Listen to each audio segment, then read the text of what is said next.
لحديثك صح الجامع الصغير هاتو خوشويستي خواه فرمي صلى الله عليه وسلم خواهي قورو مهربان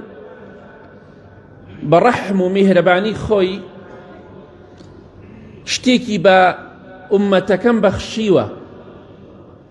بويدا فرمي أعطيت 70,000 من أمتي يدخلون الجنة بغير حساب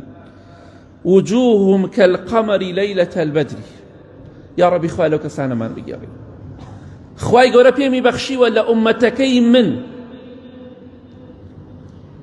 7,000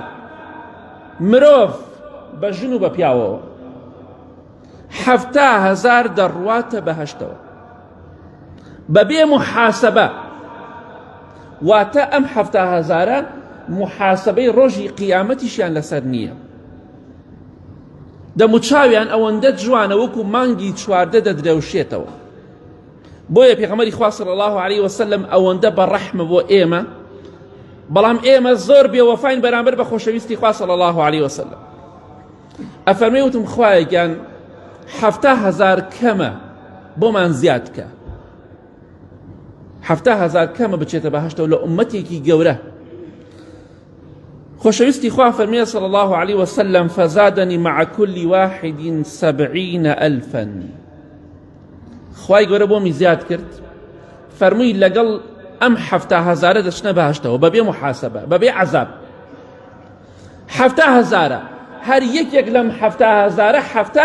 تري لقل هذا نيرين واتا 4,900,000,000 كس لأمتي بيغمري خواه صلى الله عليه وسلم درونا بهشتوا ببي محاسبة وعذاب. يا ربي خواه لو كسانا من بقيري براسي من نعمتي كي زور قوريه جا كر أو كرية بياو أو بياوية عاقل أو عاقلية تيقشتو أو تيقشتوية بإذن خواه هول بدا يك بي لو 4,500,000,000 إنساني عاقلو تيقشتو مسابقة بك بيش بركي بك بوي لو كسانه بك محاسبه روشي قيامته وعذابي أن نسر نبي أو رحمي إخوايا خسارة مد أو كسيا